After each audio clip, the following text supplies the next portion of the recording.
Section 3. The power of love, the power of the principle, and God's commandment. Although God created human beings based on the principle, He governs us through love. Accordingly, in order for love to fulfill its proper role, its power must be stronger than the power of the principle. Because the power of love is stronger than the power of the principle, God foresaw that if they ever formed a common base with the archangel, there was a possibility that they could succumb to the power of deviant, unprincipled love and fall.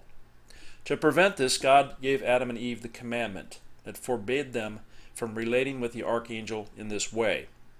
God also wanted them to enjoy dominion over the natural world by inheriting His creative nature.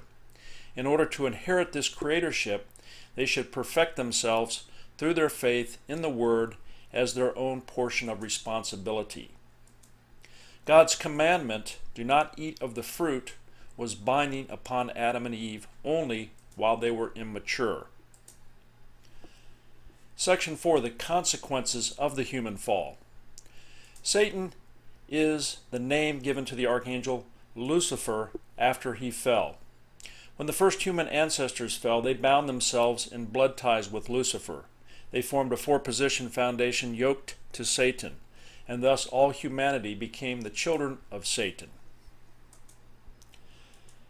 This is why Jesus said to the people, "You are of your father the devil," John 8:44, and called them a brood of vipers in Matthew 12:34, 23 through 33. The Bible calls Satan the ruler of this world, John 12:31, and the god of this world in 2 Corinthians 4:4. Satan's activities in human society. Satan cannot perpetuate his evil activity unless he first finds an object partner with whom he can form a common base and engage in give-and-take action. Satan's object partners are evil spirits in the spirit world. The object partners to these evil spirits are the spirit selves of evil people on earth, and the vehicles through which these evil spirit selves act are their physical selves. Accordingly, the power of Satan is conveyed through evil spirits and is manifested in the activities of earthly people. For example, Satan entered into Judas Iscariot, Luke 22:3, and Jesus once called Peter Satan, Matthew 16:33. In the Bible, the spirits of evil earthly men are called angels of the devil, Matthew 25:41. Sin. Sin is a violation of heavenly law which is committed when a person forms a common base with Satan, thus setting a condition for give and take action with him. Sin can be classified into four kinds: original sin, hereditary sin, collective sin, and individual sin. The primary characteristics of the fallen nature.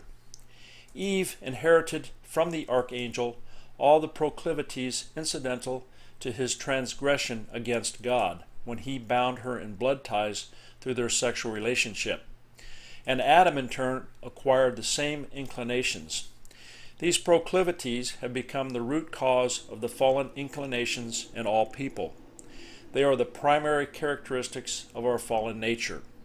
The primary characteristics of the fallen nature can be divided broadly into four types: failing to take God's standpoint, leaving one's proper position, reversing dominion, and multiplying the criminal act. Section 5. Freedom in the human fall. The meaning of freedom from the viewpoint of the principle. Freedom requires both free will and free actions pursuant to that will. Therefore, there cannot be any free action without free will, nor can free will be complete without free actions to accompany it. Free will is an expression of the mind. Since the mind of an original sinless person cannot operate outside of God's Word, that is, the principle, it will never express free will or generate free action apart from the principle. The meaning of freedom from the viewpoint of the principle. There is no freedom outside the principle. There is no freedom without responsibility, and there is no freedom without accomplishment. Freedom could not possibly have caused human beings to fall.